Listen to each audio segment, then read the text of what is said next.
Welcome to Front Range Facts. I'm Anthony Meisner. And I'm Jim Merrion. We came to bring you a special update today, the 2022 Marshall Fire's impact to the local market in the Louisville area, and there is just a lot going on, Jim.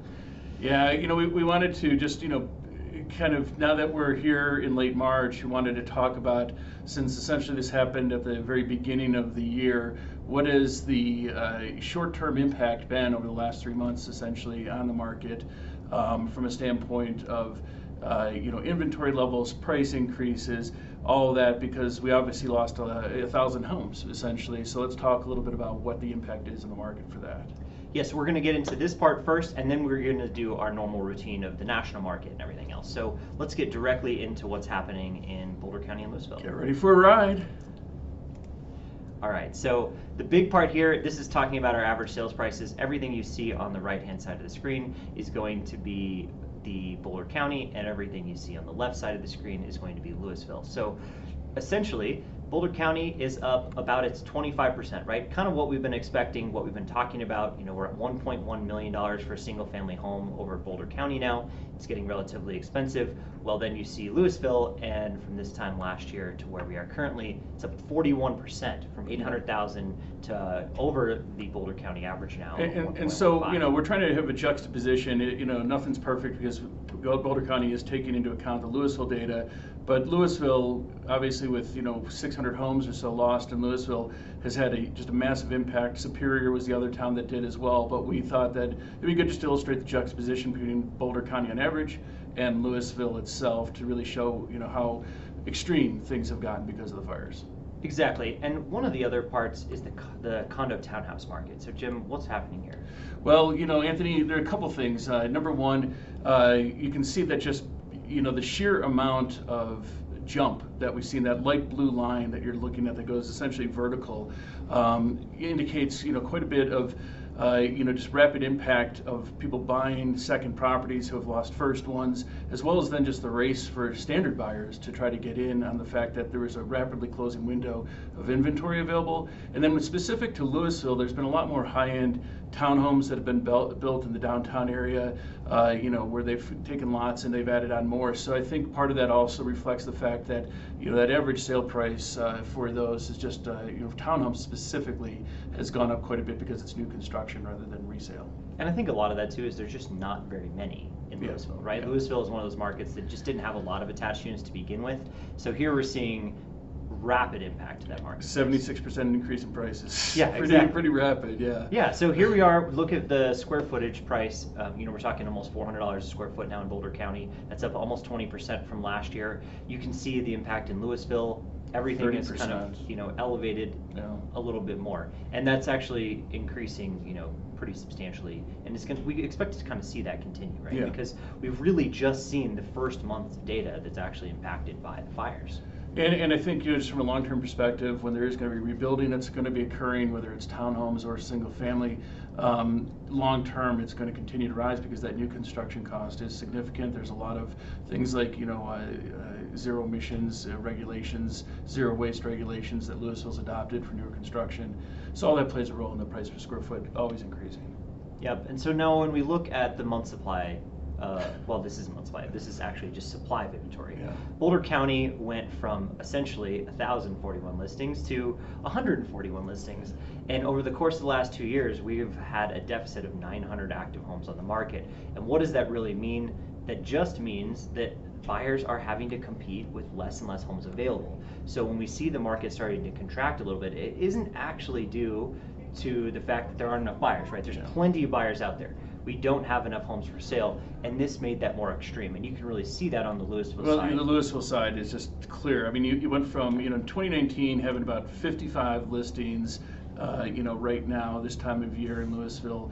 2020 it dropped down to maybe the mid 40s, and then you can see 2020 was 2021 is pretty rotten to begin with, but now 2022. Having just 4 active listings in all of Louisville is bleak. It's very tough to be a home buyer right now if you're looking in Louisville. Louisville. Exactly. And so here's the pending numbers. We wanted to show these as well. This shows stuff going under contract. So you can really see in Boulder County how even though the Superior Louisville areas have affected that and it's slowed that under contract number, it's still up January to February, right? The market is still behaving fairly normal there. There just isn't enough inventory to get us back to those levels where we were a year ago. So we're 23% off of last year's market. Now, if we go into Louisville, you can see what has really happened, right? You have so many people impacted by the fires. It's really affected active units coming to market. When you don't have listings, you can't have an increase in pending listings. And that's what, from a national news perspective too, I'm seeing this all the time that, pending sales are down.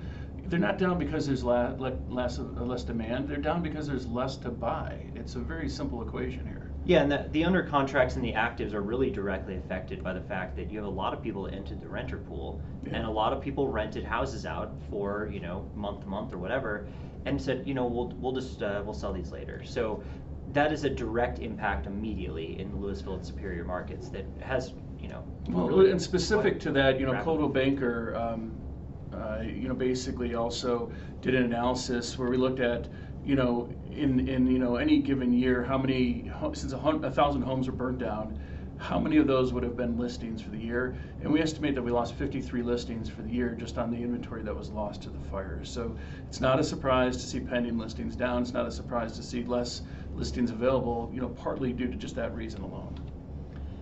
Here's the other part. We have average days in the MLS. This is active to under contract now.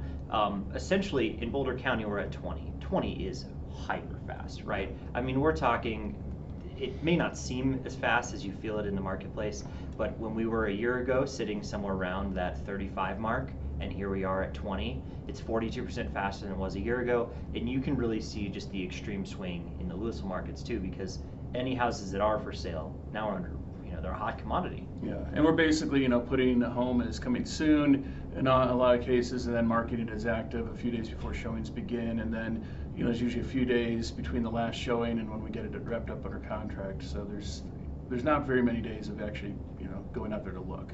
Right, and so this is February. Keep in mind February data where we're feeling like it's a May market. So that's kind of the big takeaway, is how rapidly this is all accelerated.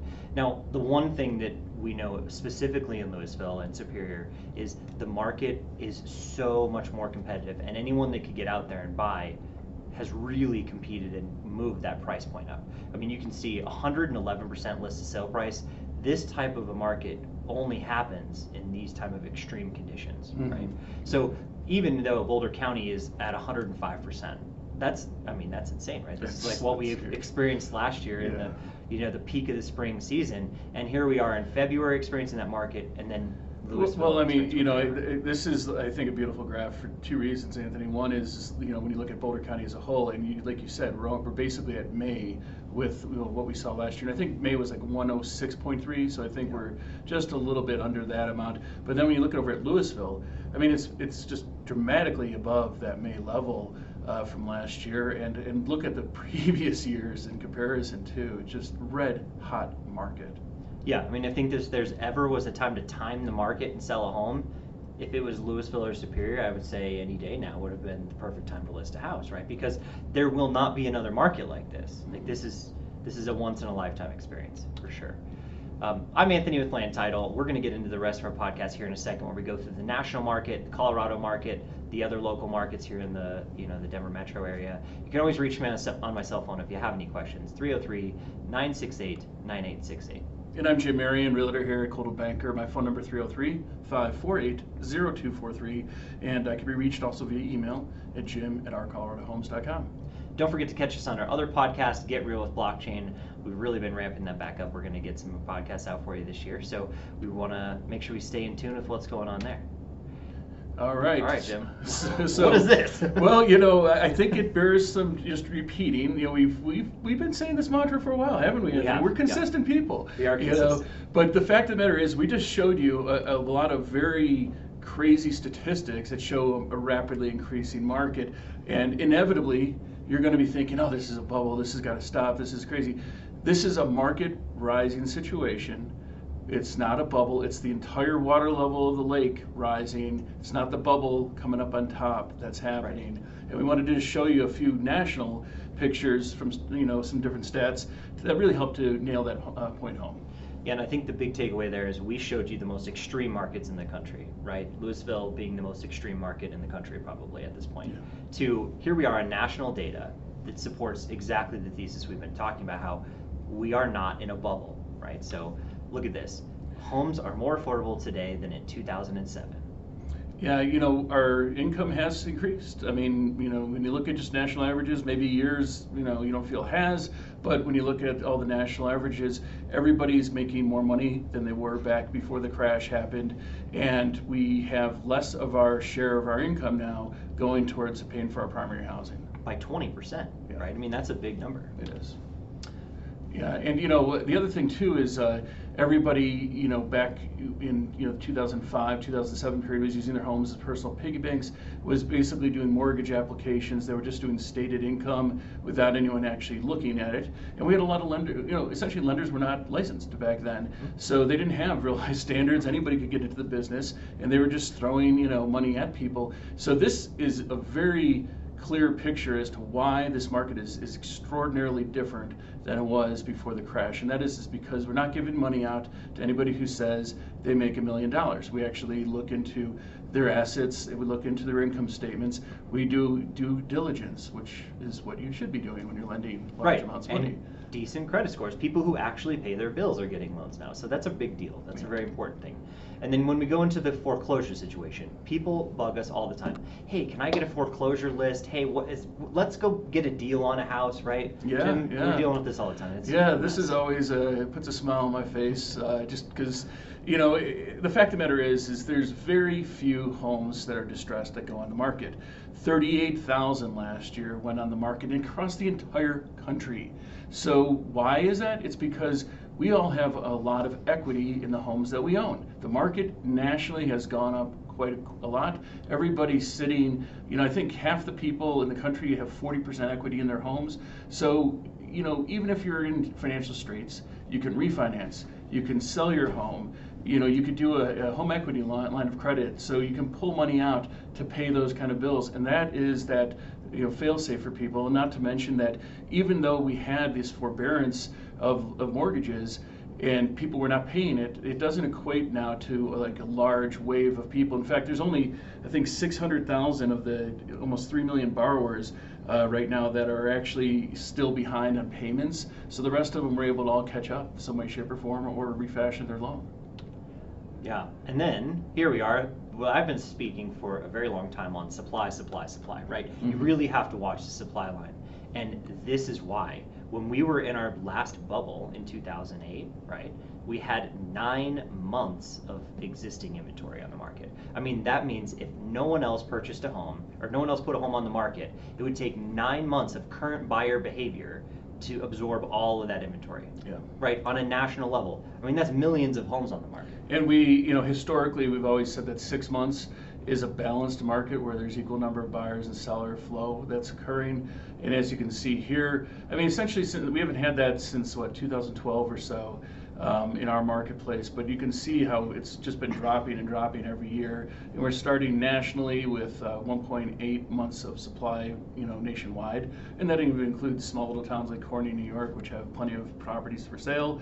And then, places like, the Denver metro area where they're gone as soon as they hit the market. Yeah. So what's this one about, Jim? This is basically showing another thing of just how bad the inventory's gotten. To put it in more specifics, we're starting, essentially January out with 271,000, listings. And if you look back at 2017, 2016, you can see that we're pushing close to 1 million, or even above there, in 2015, for the amount of homes that we started the year with for sale. All right, so the last one that we wanted to talk about from a national perspective, this would be U.S. housing starts. So these are new homes coming on the market. These are, new families are being created all the time, right? We're now in the millennial generation where the largest amount of new first-time home buyers are active and getting engaged. And here we are at 1.7 million new housing starts. Well, this is our slide of hope, Anthony. We're trying to give some hope to people. It's not just all bad news. The housing starts have been rising. They are. That's but a good sign. as you can kind of see from looking at historics of 1960, then Anthony's head's in the way of 1970, 1980, 90. We're not there yet for a lot of these peaks. And not only that, but how much has our population increased? Something since like double 1960. since the 80s, right? So I mean, for crying out loud, yeah, we're building more homes, but it's really not doing that great. We've been talking about the deficit of new home inventory for the last 2 years or so. Anthony and I have, and we're starting to see those permits rise up. There is going to be some relief, but even if we continue at current levels, it's going to take like 13 years for new construction to build our way out of this inventory problem. Yeah, and realistically, we need to be building substantially more than we About are on a 2.5 national million level. if you want to do it in like 5 or 6 years. Yeah. Yeah, and that would be like, keeping up with current demand, but not actually backfilling anything from the last decade. See the big void here? This big void is the problem, right? Anything from 2010 to current, that's what we're not backfilling, Yeah. right? And that's a real problem. All right, Jim, what else is going on nationally? All right. Well, obviously prices have risen over the last few years, and it's led to basically 40% of homes in the country have more than 50% equity. So there's quite a few people who are sitting on, a fully paid for home or mostly paid for home. They're sitting on a mountain of equity that's essentially untapped. And that's what's really fascinating is essentially there's the national tappable equity has increased to a record $9.9 trillion. The average home equity is now at $300,000. So people have a cushion.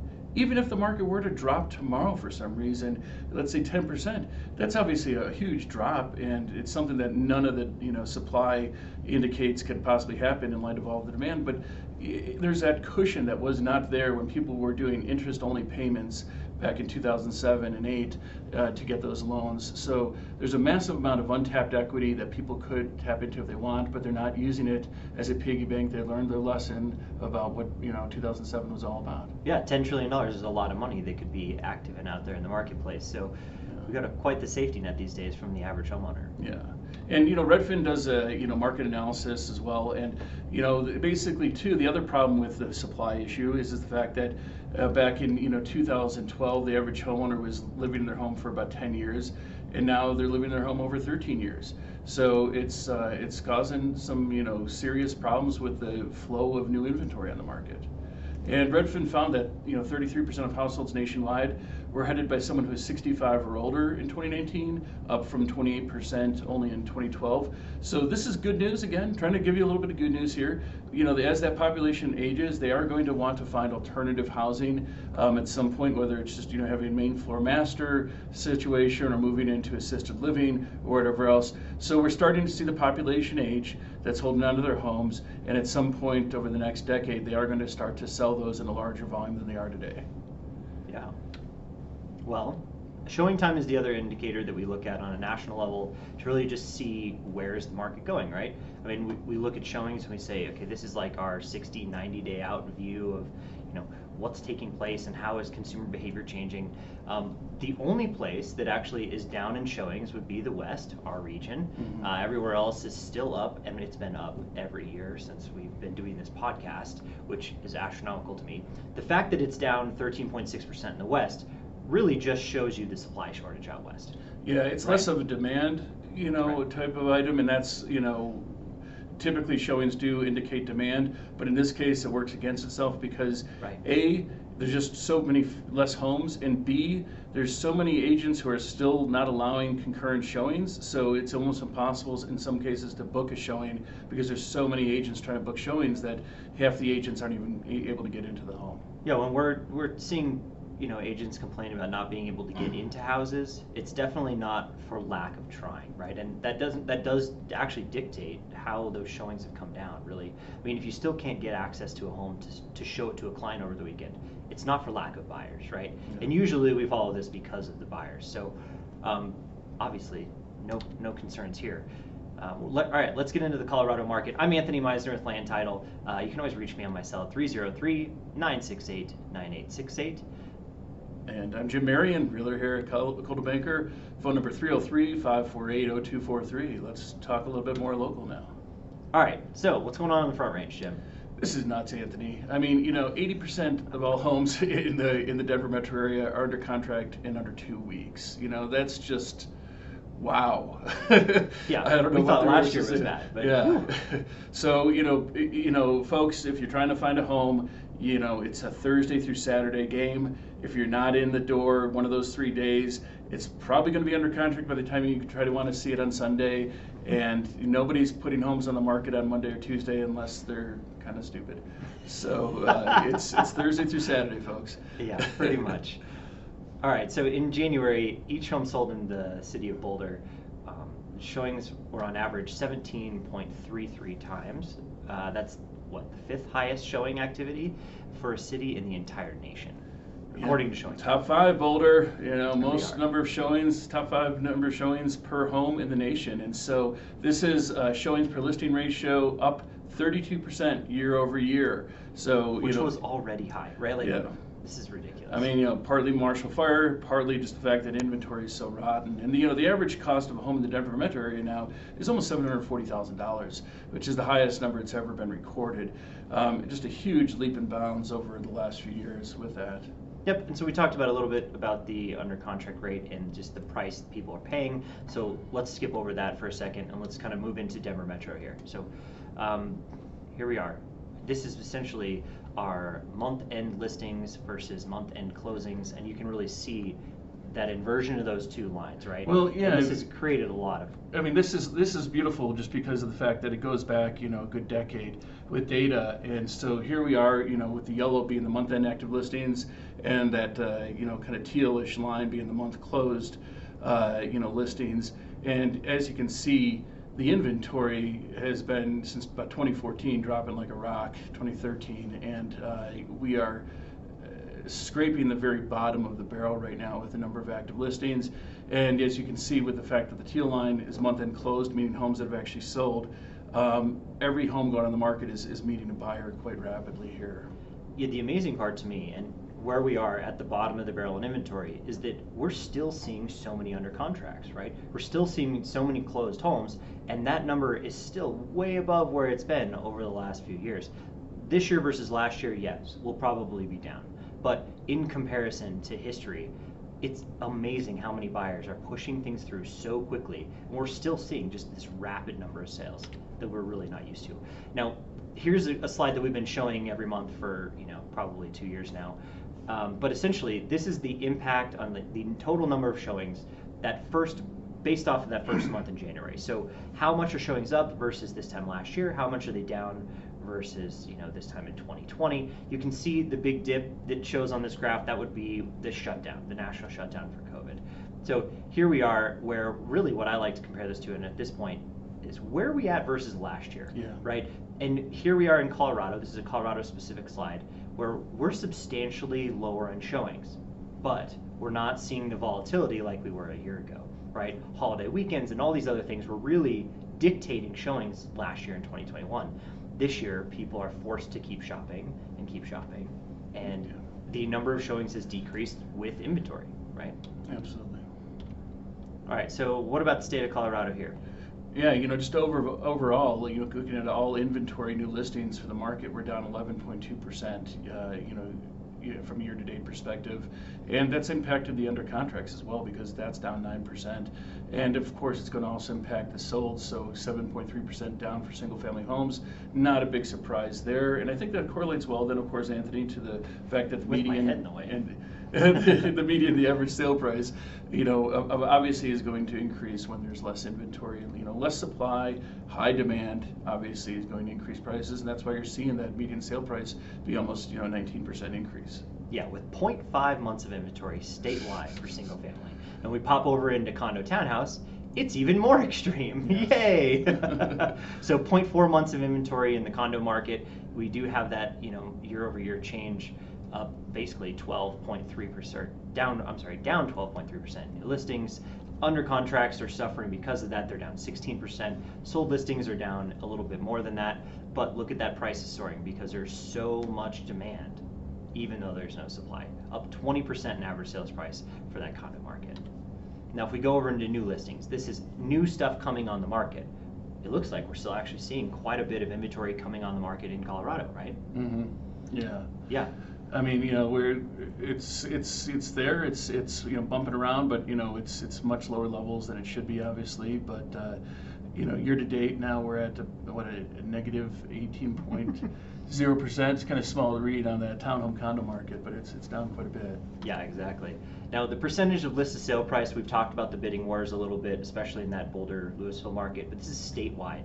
We are statewide seeing 102 to 103% listed sale price. We saw last year the market kind of peaked out on that single family home market around 104%, the 103% for that attached market. Well, now you have the attached market above the detached market, right? So really what that's showing is it's really just articulating, even on a statewide level, that they're competing hand in hand, right? If people can't go look at a single family home because there is not enough on the market, they're looking in the detached segment, and we're really seeing that come up faster and quicker than it did even a year ago. So very, very competitive in Colorado, way more competitive than on a national level. All right. Well, I'm Anthony with Land Title. You can catch us here at Front Range Facts at frontrangefacts@gmail.com. If you want to get a hold of us, you can always get a hold of the deck that we talked about, the slides. You can get us on our other podcasts at Get Real with Blockchain. Let's get into the local market. Jim, who are you? Well, I'm Jim Merrion with Coldwell Banker, Realtor here at 303-548-0243. So, always you can feel free to check out our other podcasts we do once in a while. Click Get Real with Blockchain when we have something interesting to talk about in the real estate blockchain space.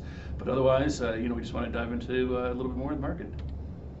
All right, so we talk about this every month, but this is the greater metro area, and here you can see just how much more extreme, first of all, the greater metro area is than the state of Colorado, and how much more extreme that it is than the state of Colorado, or the nation as a whole. So here we are scraping the bottom of the barrel, like we keep talking about, that green line being the inventory line, and there is no inventory left, right? I mean, we are seeing essentially less than 2,000. Well, that last hash line is 2,000, and so we're about half of that. It's about 1,000. So it's pretty bleak. From that perspective, it's down 51% year over year, essentially with inventory. So yeah, rapid decline, rapid price appreciations. And so if you look at it by sales price, I think this is where we really can kind of see what's going on in the market. But the luxury sales in Colorado are booming, especially in the greater metro area. I mean, we're 44% up on our $3+ million homes. Still, we saw these type of increases last year. We're seeing drops in inventory, that active units, there's the other side of the equation here, and year over year, they're all way down. Even in the luxury market, which we've seen very, very active for a while here, and the real problem being, we have way less sales in those affordable price points under 500,000, right? Yeah. 36%, 37% decrease from 4 to 500. And what that means is the tide is rising, right? Like the price of homes in Colorado is genuinely going about $100,000 above where it was last year, about $100,000 above where it was the year before that. So that cost of living, that cost of housing in Colorado continues to rise year over year at a very, very rapid pace. And we can really see just how much that's affecting the supply of inventory here. There are so many people trying to come to Colorado. There's so many people here in Colorado that were millennials that are now buying, that's affected the market very dramatically. So the supply of inventory, right? We talked about 6 months being that balanced market. Even at 3+ million, we're at half of that, 3 months of inventory. And then you talk about how extreme it is, call it under 800,000. And we're at less than a week of inventory on the market. I mean, this doesn't get much more extreme. Before COVID, I like to remind the audience that before COVID, that $3 million plus point, we had about 18 months of inventory. Right. So the fact that we're at a 3-month level of inventory on that 3+ million is just indicative of massive demand across all the higher ranges of price. And it's really pushed out all the lower end home buyers who are can't afford a single family home anymore because of that. It really does show us why there's so many of these high end stuff we've never even seen on the market coming to market before. Because if there was a time to sell luxury, this is the time to sell luxury. Yeah. It's pretty amazing. Pretty amazing too to think that 2 years ago there was some luxury agents who were basically putting a fork in their business for the 6-month period of time because the jumbo loans had stopped. Yeah. And so it had a massive short-term impact on that luxury market, but it just rocketed back like a rubber band snapping. Yeah, absolutely. You can see here month over month those days on market. Those are how long it takes for a property to go under contract have really started to go up very, very rapidly from January to February. So the big takeaway here in the metro area and across Colorado really is buyers came to market way faster than usual, right? I mean, people are shopping early, they're shopping often, and there's just no inventory for them to shop with. So as homes come on the market, they're just being gobbled up very, very quickly. And you're seeing spring market conditions in the wintertime, right? I mean, that's really what happened here. And so that's a tough one. Well, this isn't our exit remarks. This is in the wrong place, Jim. We're not leaving yet. That's your fault, Anthony. All right, I'm I do the Anthony front, with so you Plan do the Title. back of the slides. Exactly. You can reach me on my cell phone, 303-968-9868, or ameisner@ltgc.com. And I'm Jim Merrion, Realtor here at Coldwell Banker, 303-548-0243. All right, thank you. All right, take care.